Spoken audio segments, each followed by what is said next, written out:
નમસ્કાર. પત્રકારોની જમાવટ સાથે હું છું દેવાંશી. સ્ક્રીન પર આપ વરિષ્ઠ પત્રકાર અજયભાઈ ઉમટને જોઈ રહ્યા છો. સર, આપનું ખૂબ સ્વાગત છે.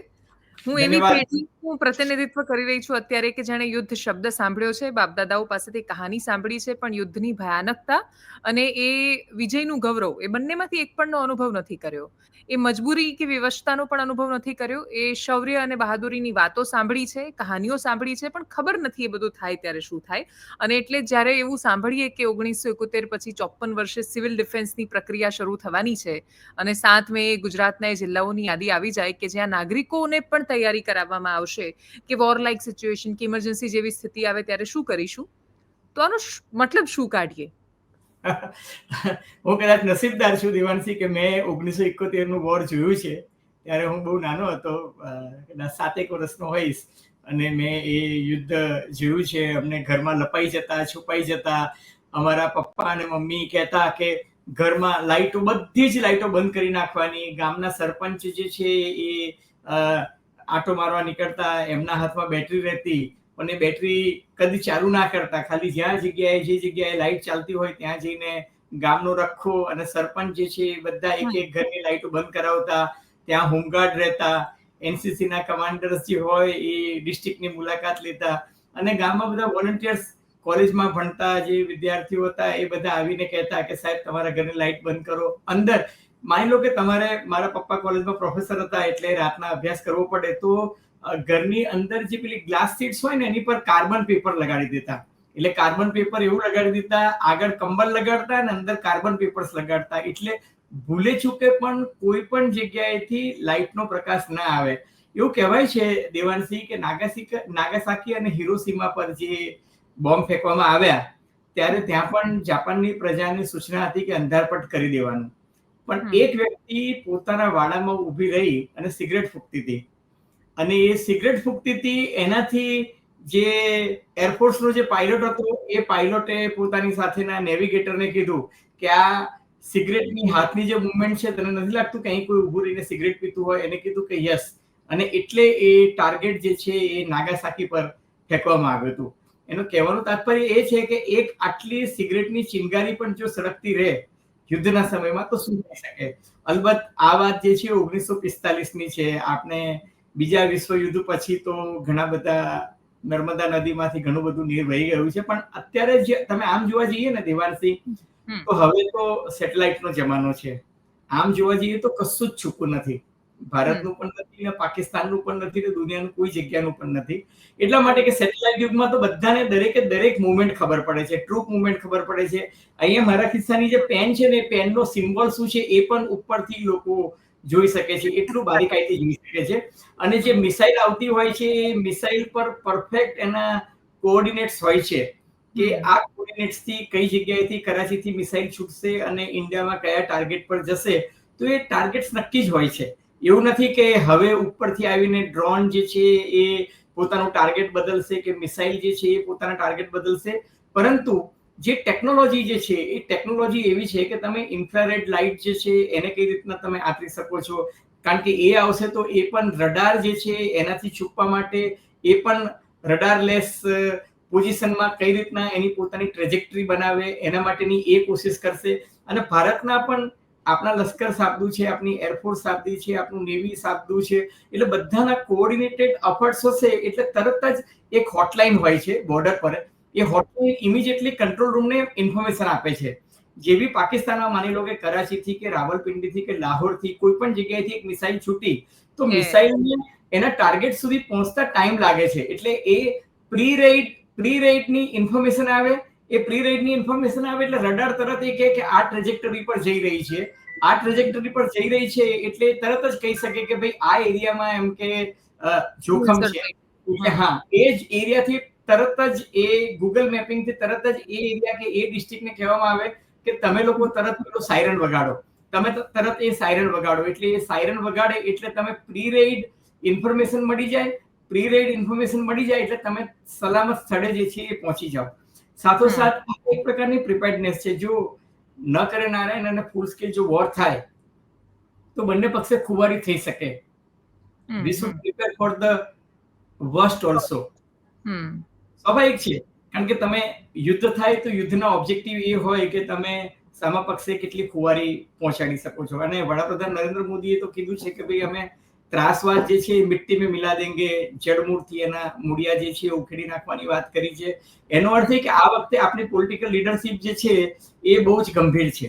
હવે એ જો ટાર્ગેટ પૂરું કરવાનું હોય, વોર ઓબ્જેક્ટિવ્સ નક્કી કર્યા હોય, અને જો પાકિસ્તાનને આપણે સાચા અર્થમાં પદાર્થપાઠ શીખવાડવા માંગતા હોઈએ, તો સર્જિકલ સ્ટ્રાઇકને એ બધું કદાચ વ્યૂહરચના ન પણ અજમાવે. કોઈ તમને એક થપ્પડ મારે અને તમે સામે બીજી થપ્પડ મારો, એ હવે જવાબ નથી. તમને ખબર પડી ગઈ છે કે 4 વખત આ પાકિસ્તાન ભારતથી યુદ્ધમાં પરાસ્ત થઈ ચૂક્યું છે. એ પાકિસ્તાનને પ્રતીત થઈ ગઈ છે કે ભારત સાથે આપણે ફૂલ સ્કેલ વોરમાં નથી જીતી શકવાના, એટલા માટે એ ભારતમાં આતંકવાદ ફેલાવે છે. પણ દિવાનસિંહ, મને આ વખતે નવાઈ એ લાગે છે કે ભારતે તો કહ્યું કે અમે જડબાતોડ જવાબ આપીશું, આતંકવાદના મૂળિયા ઉખેડીશું, જે આતંકવાદના આકાઓને અમે સીધા કરીશું.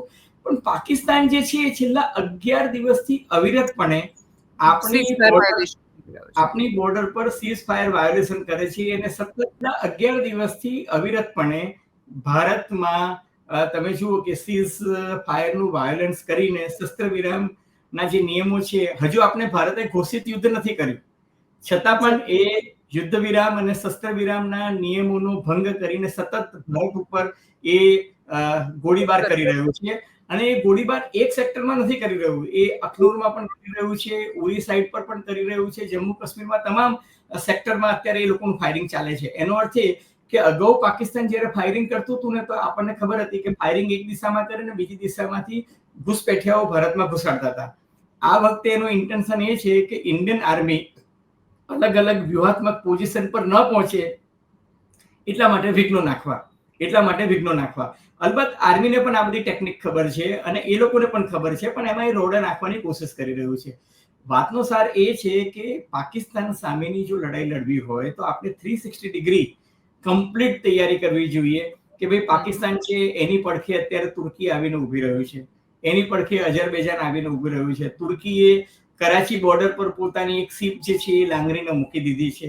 એનું પોતાનું એક ફાઇટર પ્લેન જે છે એ પાકિસ્તાનમાં લાવીને મૂક્યું છે. એનો અર્થ એ કે કરાચીને અને રાવલપિંડીને અને લાહોરને જોડતી જે કંઈ વ્યૂહાત્મક જગ્યાઓ છે એ જગ્યાએ તુર્કીએ પણ પોતાના માણસો જે છે એ ગોઠવ્યા છે. અને કરાચી બંદરે તો એનું પોતાનું પોર્ટ આવી ગયું છે.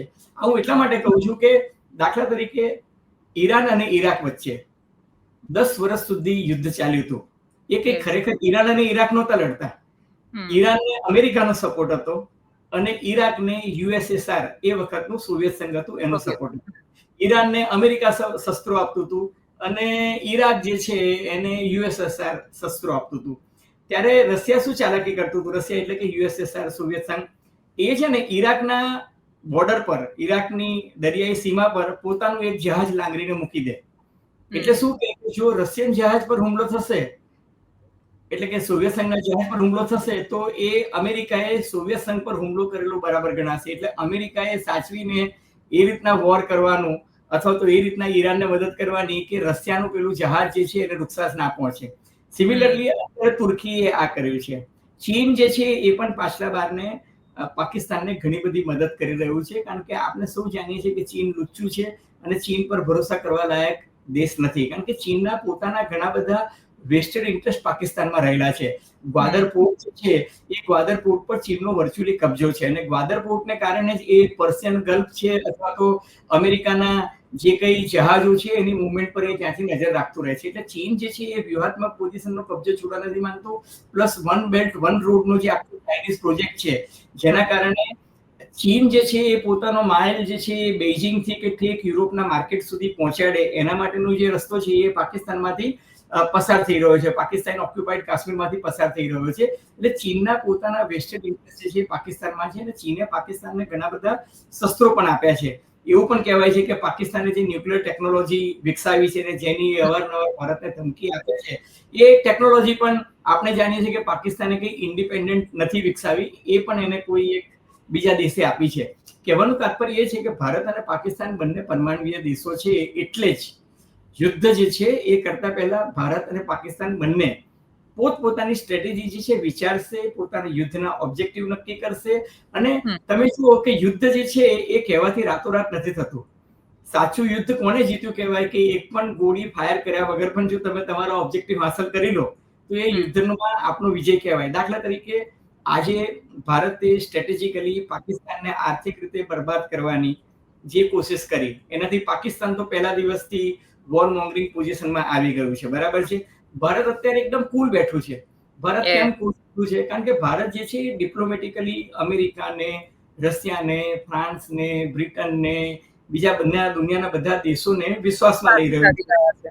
પુતિન સાથે ગઈકાલે પ્રાઇમ મિનિસ્ટરે વાત કરી. બીજું કે યુદ્ધ લડતા પહેલા તમારે પોતાના ઓપોઝિશનને પણ સાથે લેવો પડે. આજે ઓપોઝિશન જે છે વિપક્ષ એને સંપૂર્ણ સંમતિ આપી દીધી છે કે ભાઈ ભારતના વડાપ્રધાન જે કોઈ ડિસિઝન લેશે એને અમે સંમતિ આપીએ છીએ. ફારૂક અબ્દુલ્લાથી માંડીને ઉમર અબ્દુલ્લા અને મમતા બેનર્જી બધા આ એક મુદ્દે અત્યારે આ દેશ જે છે એકજૂટ છે. અને યુદ્ધ છે ને દેવાંશસિંહ, એ સૈનિકો એકલા નથી લડતા. યુદ્ધ છે ને દેશની પ્રજા પણ લડે છે. એટલે દેશની પ્રજાને તૈયારી કરાવવા માટે પણ તમારે આ પ્રકારની મોક ડ્રીલ જે છે એ કરવી પડે.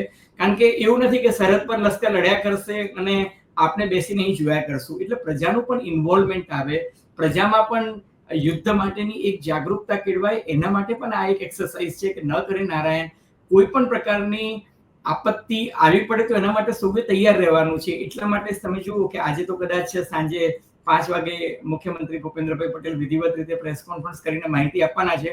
ગુજરાતમાં પણ 14 જિલ્લાઓ એ તમે પાકિસ્તાનની બોર્ડરથી જે રેન્જમાં આવી શકતા હોય એવા 14 જિલ્લાઓ પ્લસ 4 જિલ્લા કે જે સરહદી જિલ્લા આપણે કહીએ છીએ, પાટણ, બનાસકાંઠા, કચ્છથી માંડીને જામનગર.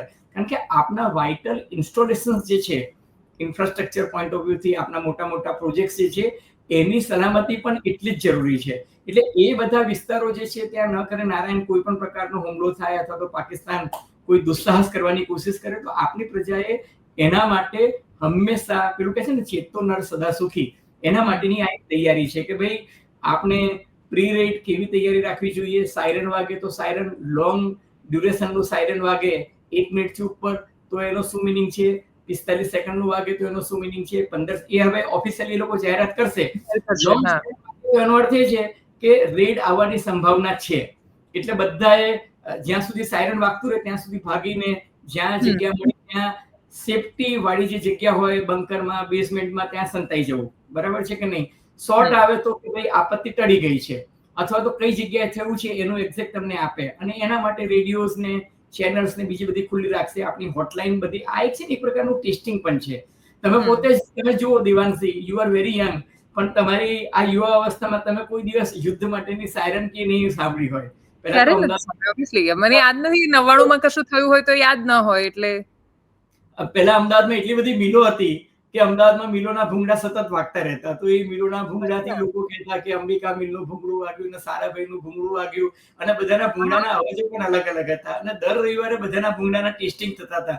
એ પણ હવે તો બંધ થઈ ગયું છે. એટલે હવે છે ને પ્રજાને પણ એક પ્રતીતિ થવી જોઈએ કે ભાઈ વી આર એટ વોર. એટલે એ ગંભીરતા પ્રજાને પણ સમજાય એના માટેનો પણ આ એક પ્રયાસ છે.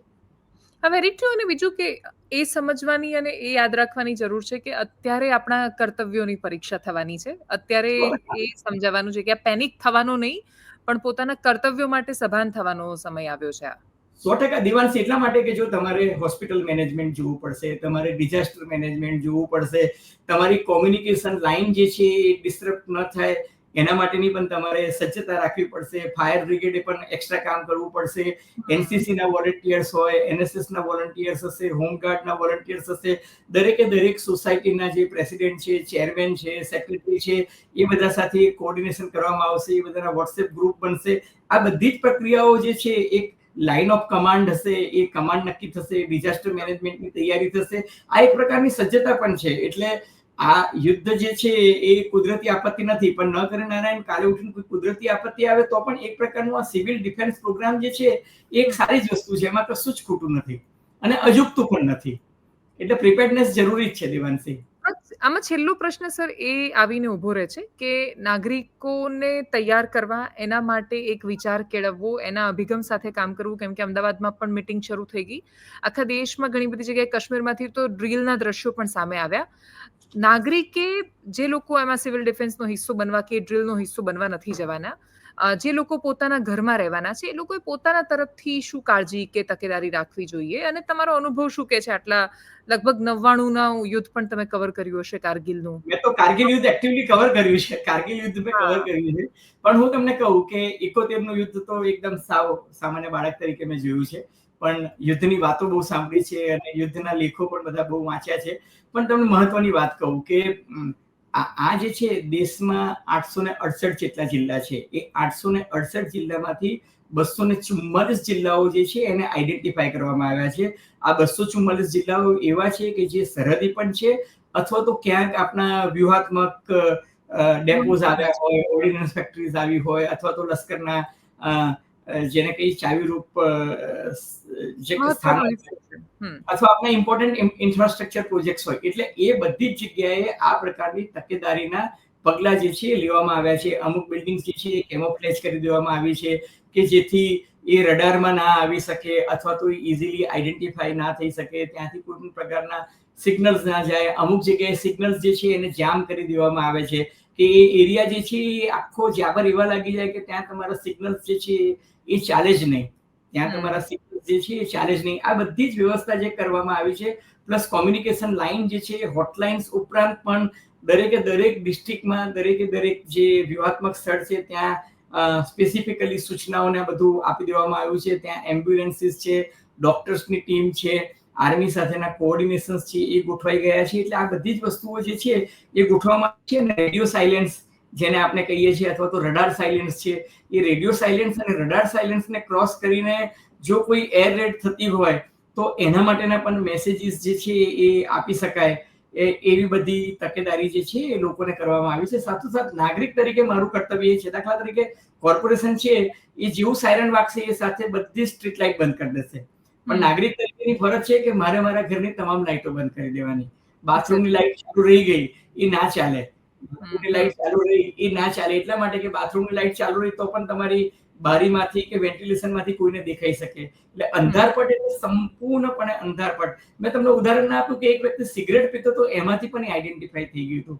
એક વ્યક્તિ સિગરેટ પીતો તો એમાંથી પણ આઈડેન્ટિફાઈ થઈ ગયું હતું. એટલે એ લોકો જ્યારે એક સ્પેસિફિક ટાર્ગેટ પર આવતા હોય અને જ્યારે આપણે પણ એમના સિગ્નલ્સ જામ કરતા હોઈએ ત્યારે પછી એ લોકો ગ્રાઉન્ડ પરના ટાર્ગેટ શોધતા હોય કે કયું ગ્રાઉન્ડ હોઈ શકે. એમાં એ લોકોને મેનિપ્યુલેશનની કોઈ ચાન્સ ન મળે એના માટે આપણે આપણી રીતે સજ્જ રહેવું જોઈએ અને એ જ સમયનો તકાદો છે. બિલકુલ. Thank you so much for joining us sir. Thank you. Devanshi, always a pleasure talking to you. તો આ જ સમય છે કર્તવ્યને નિભાવવાનો, આ જ સમય છે નાગરિક ધર્મ નિભાવવાનો, આ જ સમય છે અંદરો અંદરની જેટલી પણ સમસ્યાઓ કે લડાઈઓ છે એ લડવા માટે તો છે જ, આખી જિંદગી લડતા રહીશું એની સામે. પણ સવાલ પ્રશ્ન જ્યારે દેશનો આવે અને સરકાર જ્યારે કોઈ નિર્ણય લે ત્યારે એમાં સંપૂર્ણ પ્રામાણિકતાથી એનો હિસ્સો બનીને દેશ માટે વફાદારી સાબિત કરવાનો આ સમય છે. એટલે સાચું ખોટું સમય બતાવશે. અત્યારે તો દેશ પહેલા એ ભાવના સર્વોપરી આવે એ મહત્વનું છે. નમસ્કાર.